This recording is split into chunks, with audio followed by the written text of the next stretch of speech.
CBI की जांच से कोई बहुत नतीजा नहीं निकलेगा। ये एक सियासी लड़ाई है और जब तक प्रधानमंत्री, वहाँ के मुख्यमंत्री उनकी समस्याओं का समाधान नहीं करेंगे, सीबीआई कुछ नहीं कर पाएगी। सीबीआई ज़्यादा से ज़्यादा उन लोगों को गिरफ्तार कर सकती है, उनको सज़ा दिला सकती है, लेकिन बड़ा सवाल ये है कि ये दंगे, इस तरीके के काम कब तक होते रहेंगे। ये जिम्मेदारी सीबीआई की नहीं है, ये जिम्मेदारी वहाँ की सरकार और भारत सरकार की है। और मुझे नहीं मालूम कि हमारे प्रधानमंत्री को मणिपुर के लोगों से क्या दुश्मनी है कि उनका नाम तक लेने को तैयार नहीं है, उनसे अपील करने को तैयार नहीं है, पार्लियामेंट में बयान देने को तैयार नहीं है।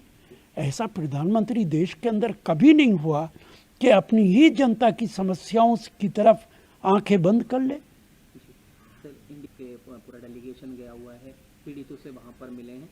अधीर रंजन चौधरी जी ने भी वहाँ पर पहुँचकर कहा कि इससे देश की छवि जो है वो खराब हुई है, जो ये मणिपुर पूरा मामला। देखिए, मणिपुर का मामला सिर्फ मणिपुर और भारत की सरहदों के अंदर नहीं रह गया है, पूरी दुनिया के अंदर मणिपुर को लेकर सवाल उठ रहे हैं।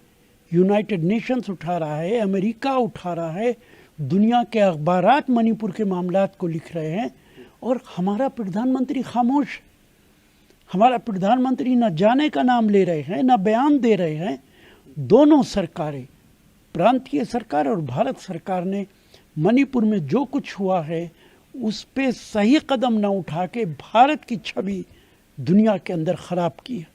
बीजेपी का इस पर बयान आया है, एक पलटवार पूरे डेलीगेशन पर। अगर हम एक उदाहरण के तौर पर देखें तो मनोज तिवारी जो सांसद हैं वो कह रहे हैं कि विश्लेषण करने की बजाय डेलीगेशन के जो लोग हैं वो हवाई अड्डे पर फोटो खिंचवा रहे हैं और एक पर्यटन का जो है उन्होंने नाम देते हुए। क्या मनोज तिवारी अपने फोटो नहीं खिंचवाते?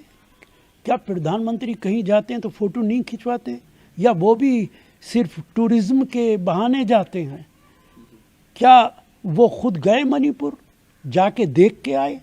दिल्ली में बैठ के इस तरीके की बातें करना गलत है। जिन बातों पर शर्म आनी चाहिए, शर्म ना आकर भारतीय जनता पार्टी के नेता बयानात देना शुरू कर देते हैं। जी सर, इससे हटकर एक मामला सामने आया। कांग्रेस विधायक और अखिल भारतीय कांग्रेस कमेटी के प्रवक्ता कुलदीप राठौड़ ने अपनी सरकार के खिलाफ नाराजगी जताई। राष्ट्रीय प्रवक्ता वो है। देखिए, इस पे मैं कुछ नहीं कहना चाहूँगा। अगर वो राष्ट्रीय प्रवक्ता हैं तो इसका मतलब तो ये हुआ कि कांग्रेस पार्टी की तरफ से वो बोल रहे हैं।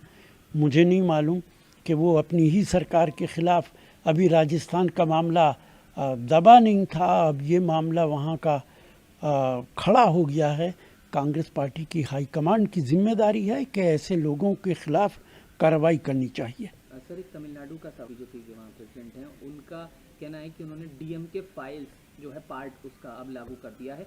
बेसिकली वो भ्रष्टाचार की बात कर रहे हैं और एमके स्टालिन के दामाद जब सत्ता में होते हैं तो आंखें बंद करके भ्रष्टाचार करते हैं और सत्ता से बाहर होते हैं तो दूसरों के ऊपर झूठे इल्ज़ामात लगाते हैं। अगर किसी तरीके का भ्रष्टाचार हुआ है और उनके पास सबूत है तो अखबारों से बात करने की बजाय थाने के अंदर जाना चाहिए, एफआईआर करनी चाहिए। एफआईआर करने की बजाय आप मीडिया से बात कर रहे हैं, सिर्फ झूठ बोलने का काम कर रहे हैं। आप एफआईआर कीजिए और जिन लोगों ने भ्रष्टाचार किया उनको गिरफ्तार कराइए।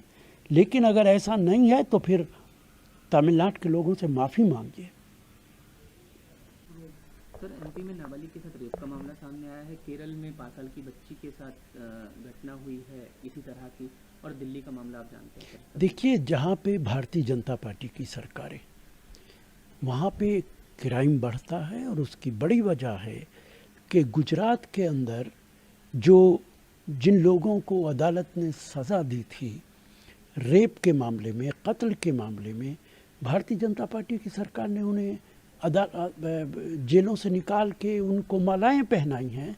तो हर उसी स्टेट में जहां बीजेपी की सरकार है वहां पे इस तरीके के गुंडे और बदमाश वो इनकरेज होते हैं कि अगर हम ऐसा करेंगे तो सरकार के अंदर हमें माफ़ कर दिया जाएगा। और उसी का ये नतीजा है कि मध्य प्रदेश के अंदर एक मासूम बच्ची के साथ इस तरीके का जुल्म हुआ है आपको याद होगा कि कश्मीर के अंदर भी मंदिर में एक मासूम बच्ची का कत्ल हुआ था, उसके लोगों को सज़ा तो मिली है, लेकिन बीजेपी के नेता कातिलों के साथ खड़े हो गए थे।